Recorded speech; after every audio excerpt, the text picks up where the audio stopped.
I sit where the lamplight turns paper to ember and dust to memory.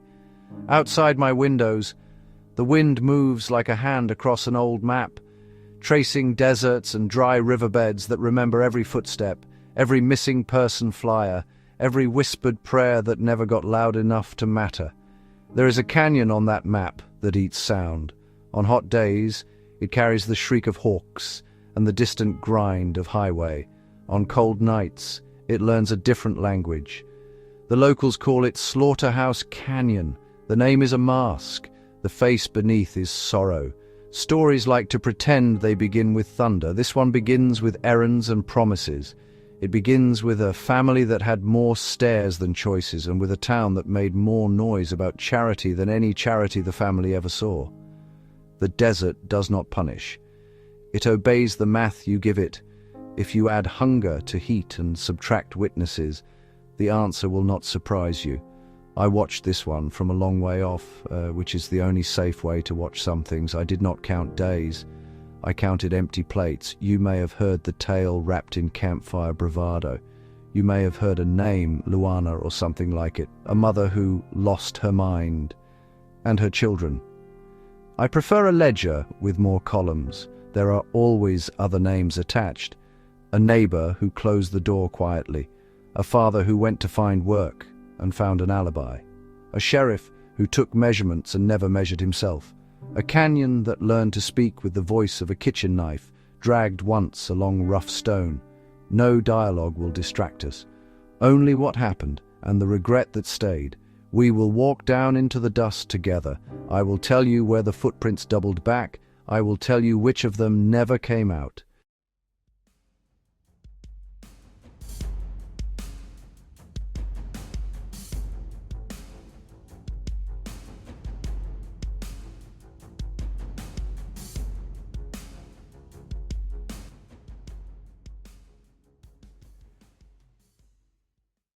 The canyon looks clean from the ridge.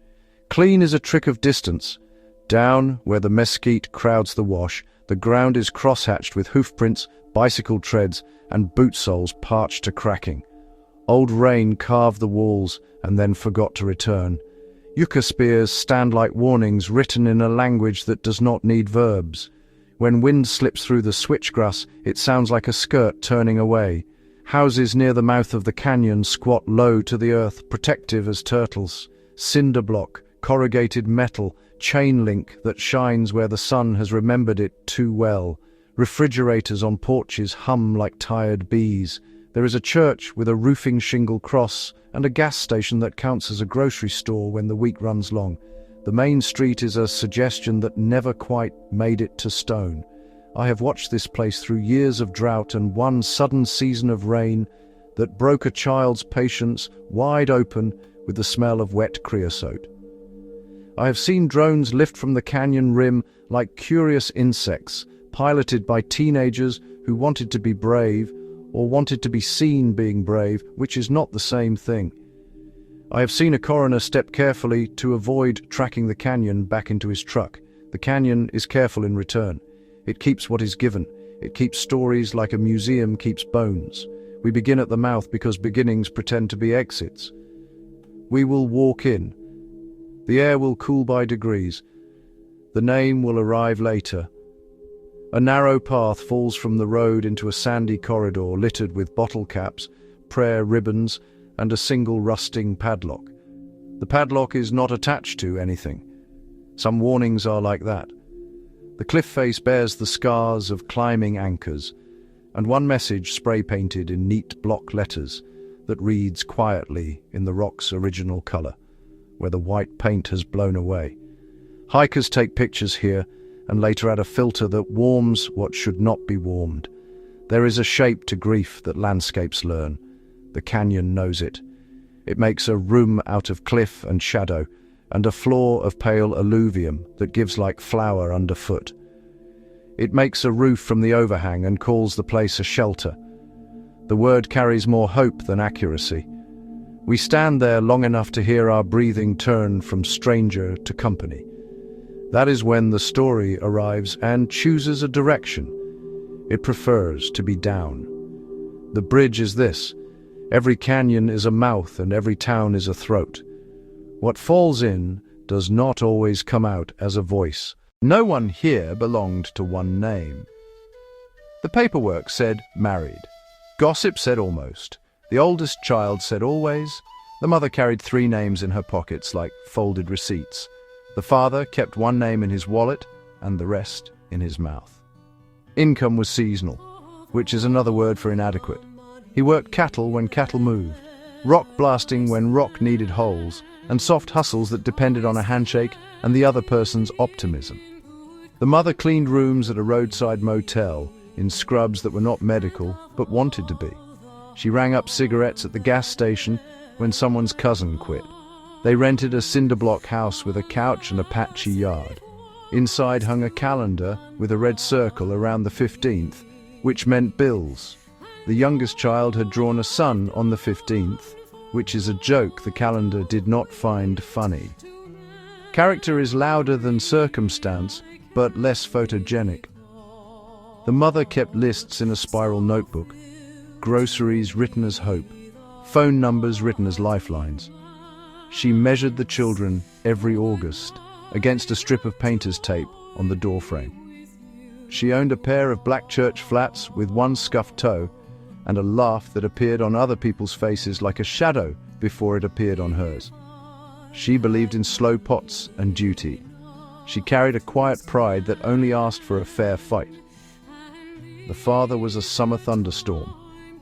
When he was near, everyone stood at the window. He loved beyond his budget. He bought a used guitar, a pawned wedding ring returned to its rightful hand, a bicycle that would not stop wobbling.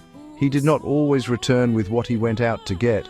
He told stories so generous they became accusations when rent came due. He promised to go out again and bring back work that would lift them for the season.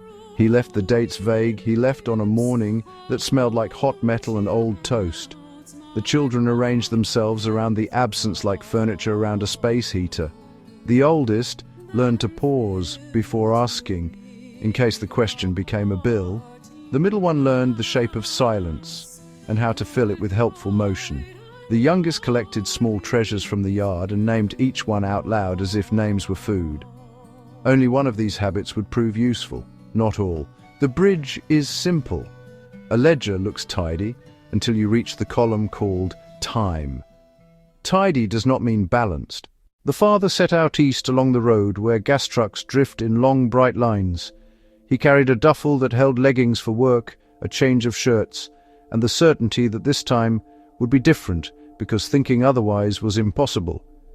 He had a number for a foreman at a quarry 2 counties over, and a friend who knew someone on the crew. He had a way of making strangers feel they had misjudged luck and that it was about to correct itself. The mother watched the road contract to a ribbon and then a thread and then a line on a map she did not own. She knew the mathematics of departure without the luxury of commentary. She folded his shirt that he had forgotten and put it in the drawer with the others, as if that could summon him back from wherever shirts wait. She washed the dishes slower than necessary and put the children in the yard where the son could supervise. The town had a way of squinting at people who needed it. The neighbor on the right worked nights and slept through all daylight pleas. The neighbor on the left was polite in public and private with her casseroles. The church ran a pantry on Saturdays, with a line that began before morning, was official. The mother stood there with the children and took canned peaches and evaporated milk and a bag of rice that tore in the plastic like a small storm. She thanked no one out loud. Gratitude is not a show. It is a contract you keep with yourself. Days arranged themselves like cheap beads. The children grew lighter in spirit to compensate for what their bodies did not receive. The mother kept the water jug full and the stove pilot steady. She waited for the call that said pay got held, or a truck broke down, or the foreman turned out to be more rumor than man. She told herself she would not wait for any other kind of call. The canyon 2 miles away waited with her. The canyon has patience sharpened to a point. The bridge is a road sign. Next service is uncertain. Exit right here. Food became a schedule written in pencil. Breakfast was cereal when cereal existed, and tortillas when the skillet was kind. Lunch was what breakfast had not claimed. Dinner was ambition. The mother stretched flavors with onions and thyme, which is a cook's magic when paid properly. Time refused payment. The youngest child asked each night what the meal was called, so they could say grace properly. Names matter. Hunger respects labeling the way weather respects a hat. The landlord came with a clipboard and a sympathy that lived only in the muscles around his mouth. He reminded the mother that the house was not hers, and then made her feel less terrible for believing it might be one day. The pastor left a flyer for a revival. The sheriff drove slowly down the block like a chaperone at a dance he did not intend to join. The mother found a second job mopping floors after the gas station closed. There are jobs that pay in money and jobs that pay in dignity. She could not afford the second kind. The middle child counted cans and created inventory like a small clerk. The oldest worked odd hours bagging groceries for tourists who bought craft beer and dried mango for hikes they would not finish.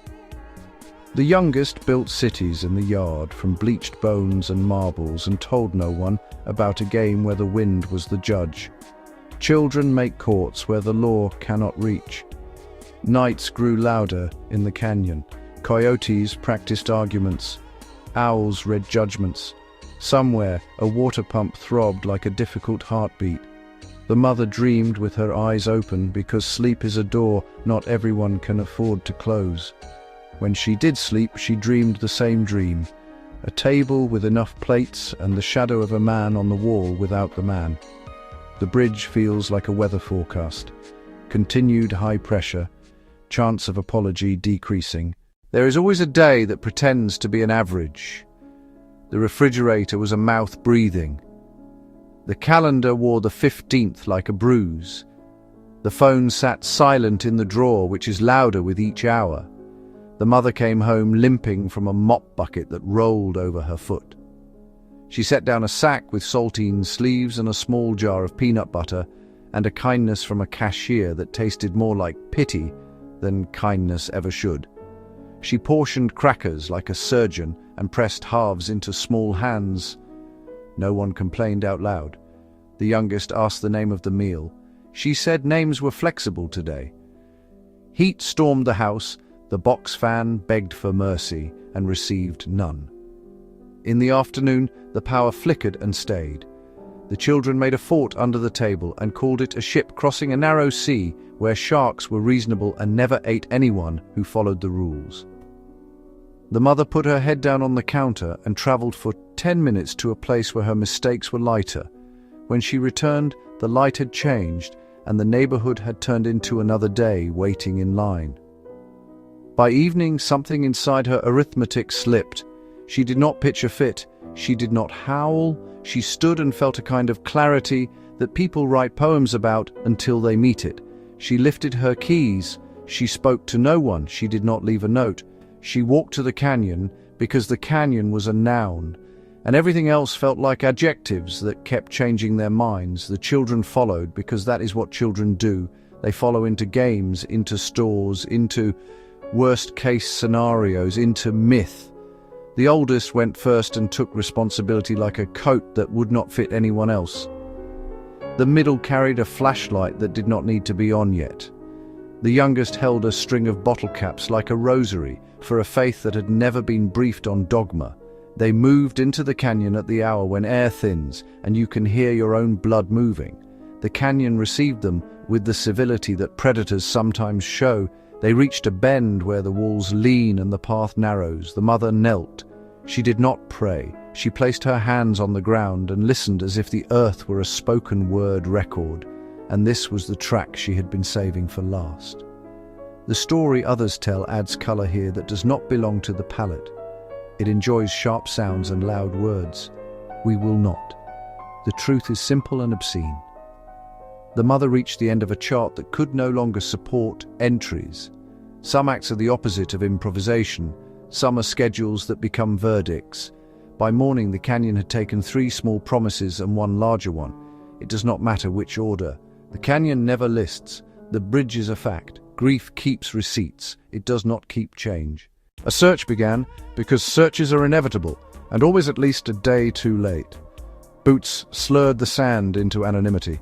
Volunteer hands made coffee taste like excuses. The sheriff walked the wash and then stood too long, working out how to look grave without turning it into a performance.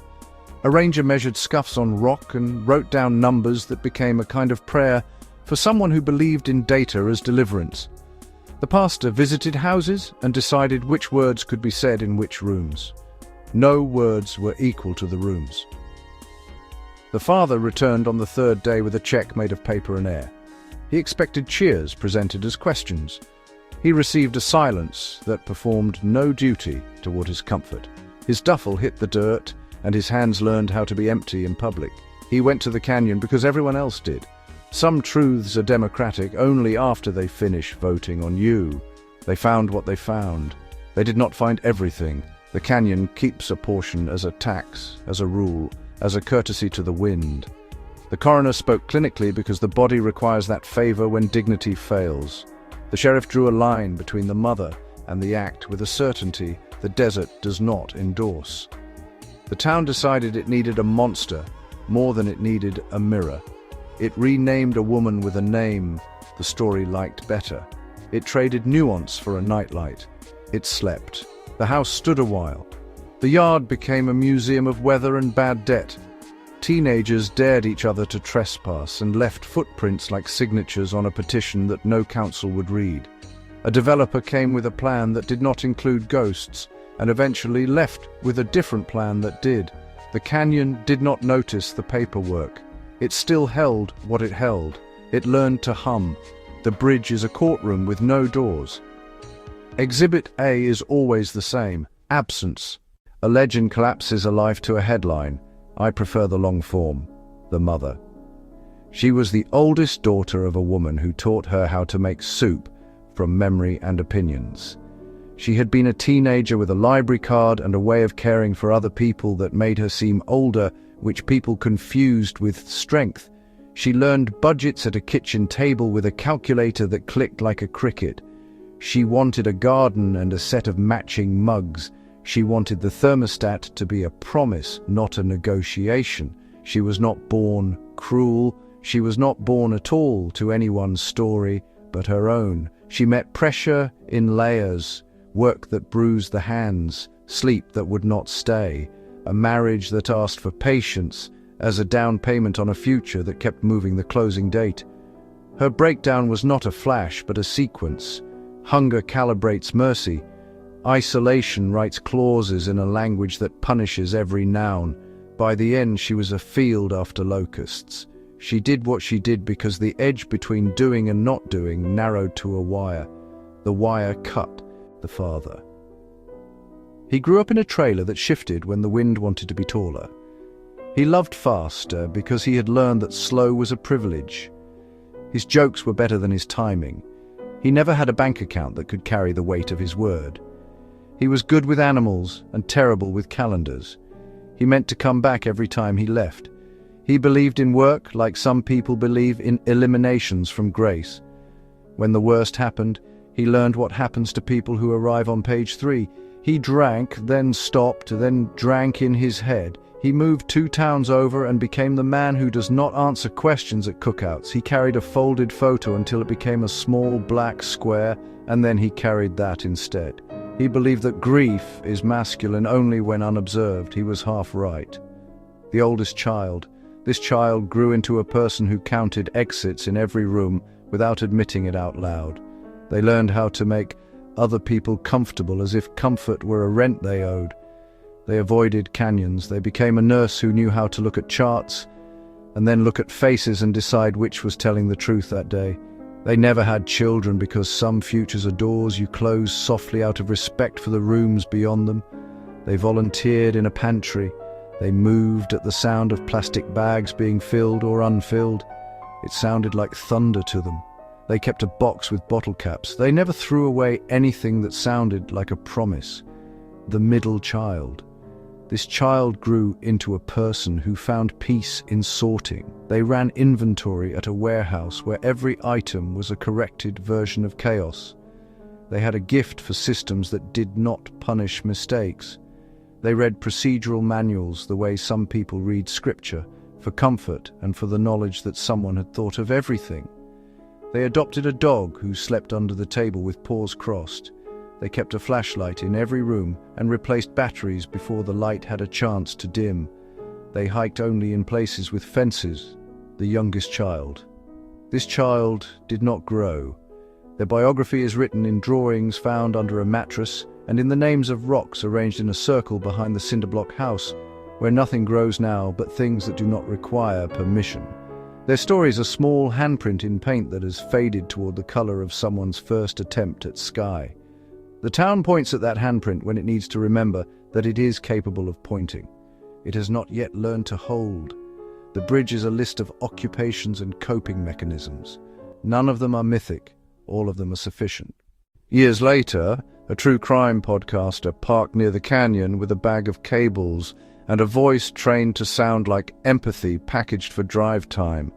A documentary crew filmed prayers on the wind and shoe prints that were always someone else's. A historian went to the county archive and asked for files without knowing which clerk would hand them over. Paper yields its own weather. The report fold contained photographs with corners rounded by repetition. It contained statements crosshatched with small mistakes that became large through retelling. It contained a map with circles in red that did not match the places the desert remembers. The historian wrote an article that asked better questions than the legend answered. The podcast asked worse questions than the families deserved. The documentary found a way to be both. The canyon accepted the attention with the same lack of performance it shows for rain. A graduate student wrote a thesis on the psychology of starvation and the elasticity of decision-making under extremity. They measured cortisol in communities that experienced desperation. They did not find monsters. They found tax policy and transportation deserts and clinics that treated addiction, but not the injuries that caused it. They learned that a mother can break without being broken to begin with. They put it in careful words and watched those words change nothing except themselves. A county commission considered renaming the area with something less sharp. A developer proposed a trailhead sign describing geological strata and avoiding history the way a realtor avoids a stain on a carpet with furniture. A local activist painted a mural on the gas station wall in colors so vivid they made passing trucks tap brakes. The mural showed no faces. It showed 4 plates at a table and one hand resting in the center where everyone could reach it. The mural did not ask for permission. It asked for a different math. The bridge is a question more useful than who.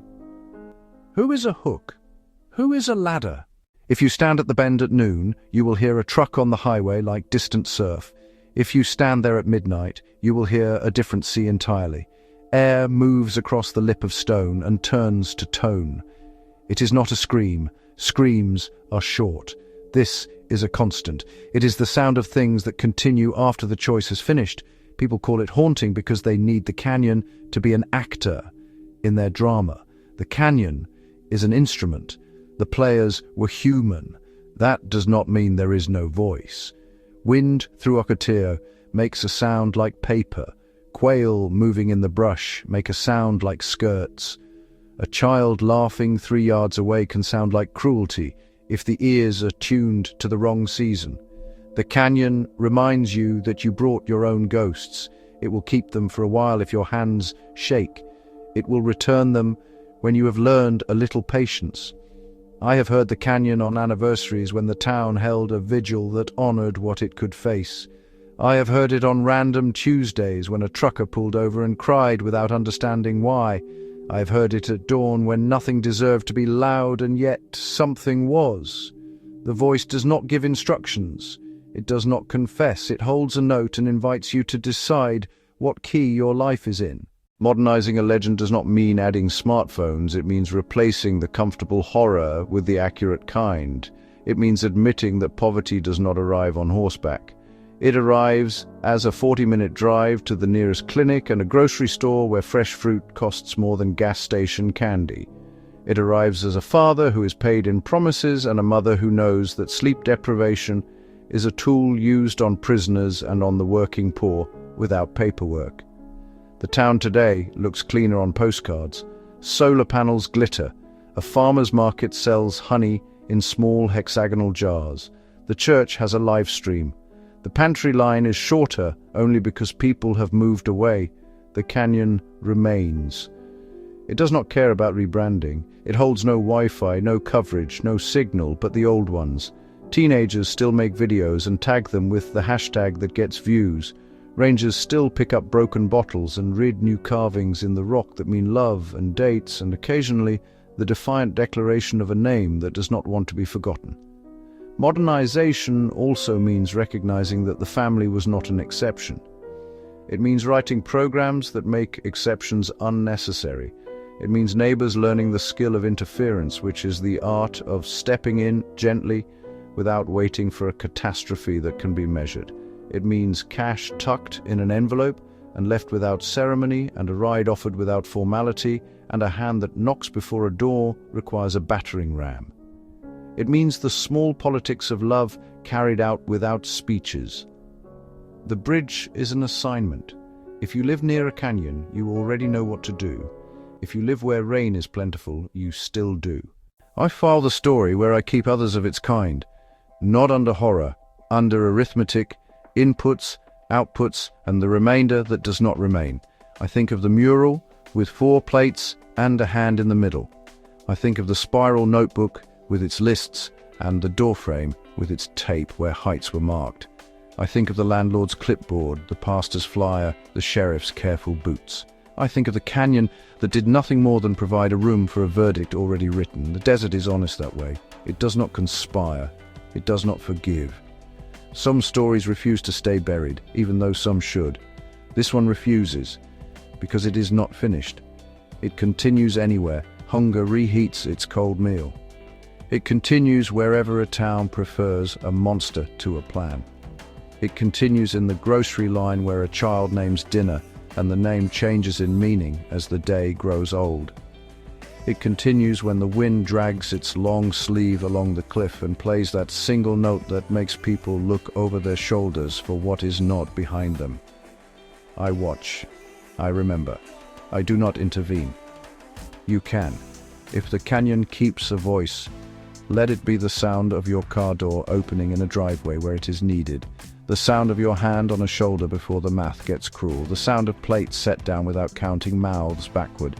If a legend must live, let it grow new bones. Let the name Slaughterhouse Canyon be replaced one day by something the desert will approve of. The desert likes accurate words. So do I. The fire in my study lowers itself and the lamplight recedes into the paper. Outside, the wind goes back to being only wind. I close the ledger. The canyon keeps its portion. We keep ours.